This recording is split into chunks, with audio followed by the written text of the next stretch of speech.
Welcome back to Vice Academy दोस्तों, मेरा नाम है सागर गुप्ता और आज मैं बात करने वाला हूं ड्यू की जो मॉक टेस्ट में पोल खुली है उस बारे में। जी हां दोस्तों, थंबनेल बिल्कुल ठीक पड़ा है। जैसे कि आप जानते हैं 14 मई को ड्यू की तरफ से एक नोटिस जारी किया गया जिसमें यह बताया गया कि 1 जुलाई से फाइनल ईयर स्टूडेंट्स के ऑनलाइन एग्जाम्स होने हैं। ये बात सुनकर बच्चों ने इसका बहुत विरोध किया और ट्विटर पर एक हैशटैग भी चलने लगा, ड्यू अगेंस्ट ऑनलाइन एग्जाम, कि बहुत ट्रेंड करने लगा जिस पर 48,000 से ज्यादा भी ट्वीट आए। अब यहाँ पर बहुत सारे स्टूडेंट्स इस बात का विरोध कर रहे थे कि ड्यू ने ये फैसला क्यों लिया, क्योंकि बहुत सारे स्टूडेंट्स के पास ना तो लैपटॉप है ना अच्छी इंटरनेट फैसिलिटीज है। तो ऐसे में वो ऑनलाइन एग्जाम्स कैसे देंगे, और काफी स्टूडेंट्स का तो सिलेबस भी कवर नहीं हुआ था और ना ही उन्होंने ऑनलाइन क्लासेस अटेम्प्ट की थी। तो ऐसे में ऑनलाइन एग्जाम लेना कहीं ना कहीं उनके साथ गलत हो रहा था। तो इसके बाद यहाँ पर यह हैशटैग ट्रेंड करने लगा। फिर भी ड्यू ने अपनी चलाते हुए ऑनलाइन एग्जाम्स को करवाया और यहाँ पर काफी स्टूडेंट्स इसको देने के लिए तैयार भी हो गए। अब ये ओपन बुक एग्जाम की जो प्रक्रिया है इसके बारे में थोड़ा समझाता हूँ। ओपन बुक एग्जाम प्रक्रिया क्या थी कि आपको क्वेश्चन पेपर डाउनलोड करना है, डाउनलोड करने के बाद आंसर लिखना है, आंसर लिखने के बाद आपको फोटो क्लिक करनी है, स्कैन करना है, पीडीएफ बनाना है, फिर अपलोड करना है। पीडीएफ अपलोड करने से पहले एक शर्त ये कि 5 MB से कम की पीडीएफ होगी तभी एक्सेप्टेबल है, वरना नहीं होगी। फिर भी कुछ स्टूडेंट्स ने 5 MB से कम की जो पीडीएफ अपलोड की वो भी उन्होंने एरर बता दी थी। तो दोस्तों 1 जुलाई को जो एग्जाम होने वाले थे वो अब पोस्टपोन करके 10 जुलाई कर दिए गए कोविड-19 की वजह से। उसके बाद ये बोला गया कि आप पहले मॉक टेस्ट दें, उसके बाद आप 10 जुलाई से क्या देंगे, अपना ओपन बुक एग्जाम। चलो अब यहाँ पे मॉक टेस्ट की बात करते हैं। 4 जुलाई से 8 जुलाई जिसके बीच में स्टूडेंट्स अपना एक प्रैक्टिस करेगा कि वो ओपन बुक एग्जाम किस तरीके से देगा। अब यहाँ पे देखो प्रोसेस क्या था। ओपन बुक एग्जाम देने से पहले मॉक टेस्ट देना है, मॉक टेस्ट देने से पहले उसको रजिस्ट्रेशन कराना है। अब बात आती है कि रजिस्ट्रेशन में पंगा क्या हुआ। रजिस्ट्रेशन तो हुआ ही नहीं, 50% से ज्यादा बच्चों का रजिस्ट्रेशन नहीं हो पाया। दोस्तों जब स्टूडेंट्स अपना रजिस्ट्रेशन कर रहे थे तो उनके सामने या तो वेबसाइट ओपन ही नहीं हो रही थी, और अगर ओपन हुई भी तो उनका पोर्टल ओपन नहीं हो पा रहा था। अगर पोर्टल ओपन नहीं होगा तो किस तरीके से अपनी इंफॉर्मेशन उसमें फिल करेंगे।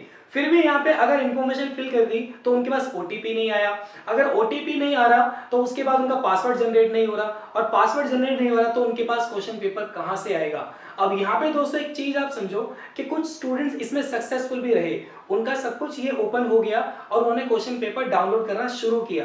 प्रॉब्लम यहाँ पे कुछ स्टूडेंट्स के सामने ये भी आई कि उन्होंने किसी और सब्जेक्ट का क्वेश्चन पेपर डाउनलोड किया लेकिन हुआ किसी और सब्जेक्ट का।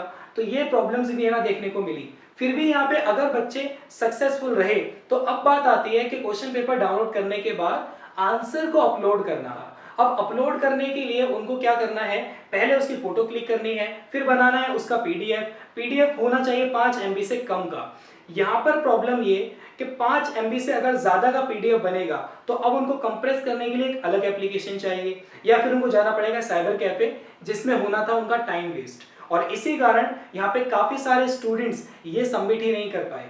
फिर भी अगर बहुत सारे स्टूडेंट्स को सबमिट करने में सक्सेसफुल रहे तो जैसे ही वो अपलोड करते हैं या तो एरर बता देता है या फिर प्लीज ट्राई अगेन। तो ट्राई अगेन करते करते उन्होंने वो पोर्टल ही फिर बंद कर दिया। तो यहाँ पर जो स्टूडेंट्स हैं वो मॉक टेस्ट दे ही नहीं पाए और मॉक टेस्ट की प्रक्रिया पूरी तरीके से हो गई फेल। दोस्तों ये तो होना ही था, क्योंकि नॉर्मल डेज में जब ड्यू की वेबसाइट हैंग हो जाती है रिजल्ट आने पर तो 3 घंटे स्टूडेंट जब पोर्टल ओपन करके बैठेगा तो कहां से वेबसाइट चलेगी।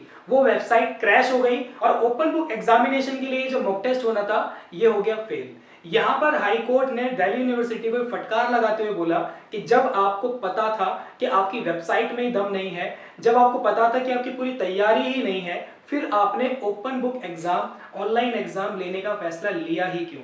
जब यहाँ पे ऑनलाइन एग्जाम बच्चे दे रहे हैं, उनके सामने ये सारी प्रॉब्लम्स आ रही है, तो वो तो ऑनलाइन एग्जाम दे ही नहीं सकते। और यहाँ पर एक चीज ये कि 50% से ज्यादा स्टूडेंट्स ऐसे हैं जिनका रजिस्ट्रेशन ही नहीं हुआ। अब रजिस्ट्रेशन ही नहीं हुआ तो ऑनलाइन एग्जाम कहां से देंगे।